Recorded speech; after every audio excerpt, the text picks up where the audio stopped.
What if the greatest civilization in history wasn't built for the living, but as a machine to conquer death itself? For 3,000 years, the pharaohs ruled not just a land, but time itself. But beneath the gold masks and the silent stone eyes lies a terrifying secret. A secret written in blood, erased from the temple walls, and buried so deep that even the sun was meant to forget it. Imagine a world where your soul's survival depended on a name, and then someone erased that name forever. The Great Pyramid is a giant machine. It has no inscriptions because you don't write stories on the inside of an engine. We explore the Queen's Chamber, not a bedroom, but a chemical reaction cell. We look at the red granite of the King's Chamber, which is 55% quartz. When the Earth vibrates, these stones vibrate. This is the Piezo-electric effect. Did the Egyptians use the Ark of the Covenant as a power source inside this stone lung? We dive into the subterranean chamber, a hydraulic pump designed to move water from the Nile to create a massive electrical frequency. They weren't burying kings, they were powering a continent. Go 100 feet underground at Saqqara. There, you will find 24 black boxes made of rose granite. They weigh 100 tons each. The lids alone weigh 30 tons. They were carved from a single block of stone harder than steel. The interior surfaces are so flat they deviate by less than 1/100th of an inch. How? Why? Archaeologists say they held bulls. But bulls don't need vacuum-sealed containers made of igneous rock. Were these boxes ancient capacitors, or were they protective shells for something so radioactive or so dangerous it had to be buried beneath the Earth's crust? The pharaohs consumed something called the white bread of the gods. This wasn't food. Modern scientists believe it was monatomic gold, a superconductor that can manipulate space-time. We look at the temple walls of Abydos, where strange flying machines are carved into the stone. Is it a coincidence, or were the pharaohs using this substance to achieve a state of light body? We explore the secret labs of the high priests, the original alchemists who could heal the sick and extend life far beyond the natural limit.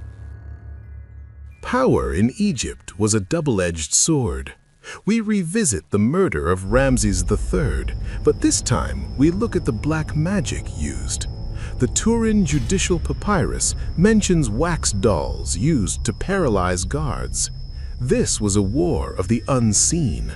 We investigate the Book of Thoth, a legendary text said to contain spells that allowed the reader to see the sun in the dark and understand the language of the birds.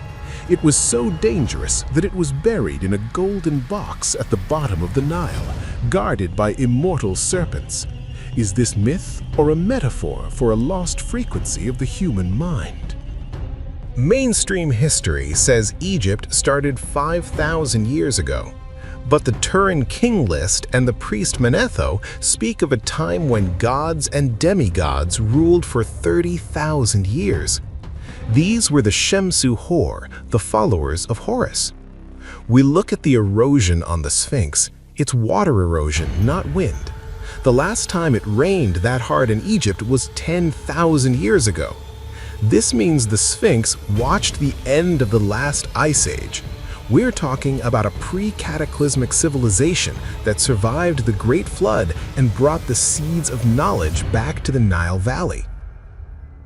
The Temple of Edfu is a blueprint. Its walls contain the building texts that describe how the first temples were built to mirror the heavens. We travel to DENDERA, where the zodiac shows a sky from thousands of years before the first pharaoh. Why were they obsessed with Sirius and Orion? Was Egypt a stargate, a geographical map of the stars on Earth? We explore the theory that the Nile River itself is a mirror of the Milky Way, and that every pyramid is a star point in a cosmic circuit board designed to facilitate communication with those who came from above. To the south lies the land of the Kushites, the Black Pharaohs. They didn't just imitate Egypt, they saved it. We explore the 25th dynasty, the warrior kings who rose from the desert to reclaim the glory of the Nile. We look at the pyramids of Meroe, smaller, sharper, and more numerous than those in the north. Why is this part of history ignored? We reveal the secrets of the iron masters of Nubia and how they used secret trade routes to bring exotic materials from the heart of Africa that made the Egyptian empire invincible. Herodotus, the father of history, wrote about a structure that made the pyramids look like toys, the Great Labyrinth. He described a building with 3,000 rooms, half of them underground, guarded by a maze that no man could escape. For centuries, we thought it was a myth, but satellite imagery and ground-penetrating radar have found a massive stone plateau under the sand of Hawara. Why isn't it being excavated? What lies in those 1,500 subterranean rooms? Some say it's the original library of the universe, containing scrolls that predate human writing. We explore the possibility that the true history of our species is locked in a vault of stone, waiting for the right frequency to open. The Abydos boats and transoceanic travel. In the middle of the scorching desert, miles from the Nile, archaeologists found something impossible. 14 massive wooden ships buried in brick graves. These aren't small fishing boats, they are ocean-going vessels, 75 feet long. Why would a desert civilization bury a fleet in the sand? We dive into the forbidden theory of transoceanic Egypt. We look at the discovery of tobacco and cocaine traces inside the mummies of Ramses, plants that only grew in South America. Did the pharaohs cross the Atlantic 3,000 years before Columbus? Was the Egyptian empire a global trade network that spanned from the Pyramids of Giza to the jungles of the Maya? The Nephilim and the megalithic builders. Egypt's legends are filled with stories of the Zep Tepi, the first time. During this era, legends speak of giants who moved the stones of the Giza Plateau. We examine the giant granite sarcophagi found in the tombs of the nobles, boxes far too large for any human body. We look at the giant finger photograph from 1988, a mummified finger 15 inches long. Is it possible that the DNA of the builders wasn't entirely human?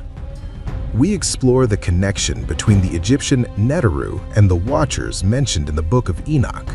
Were the pharaohs the hybrid descendants of an extraterrestrial race that came to Earth to jumpstart human evolution? The Sphinx as a biological vault. The Sphinx is not just a statue, it's a biological and astronomical alarm clock. Beyond the Hall of Records, some researchers believe the Sphinx contains the original DNA blueprints of the human race. We look at the mysterious vertical shaft found in the back of the Sphinx. Why did the early explorers find it empty, yet filled with a strange blue silt? We explore the theory that the Sphinx was once a giant lion, pointing directly to the constellation of Leo in 10,500 BC. As we close this hour-long odyssey, we realize that the Sphinx is the ultimate guardian, not of a tomb, but of the secret of who we truly are and where we came from. Under the right paw of the Sphinx, seismic scans have found a rectangular chamber, the legendary Hall of Records. It is said to contain the entire history of the lost continent of Atlantis and the technology of the gods. The Egyptian government has never allowed it to be opened. Why? What are they afraid we will find? As the sun sets over Giza, we realize we don't study Egypt. Egypt studies us. It sits there, waiting for us to become wise enough to handle the truth. The pharaohs didn't die. They are just waiting for the next cycle of time to begin. The truth is out there, buried under a mile of sand and 1,000 years of lies. If you are ready to stop being a spectator of history and start being a seeker of truth, subscribe to History Telescope. Hit the notification bell because our next journey will take us even deeper into the forbidden. What do you think is hidden under the Sphinx? Tell us in the comments and let's decode the past together.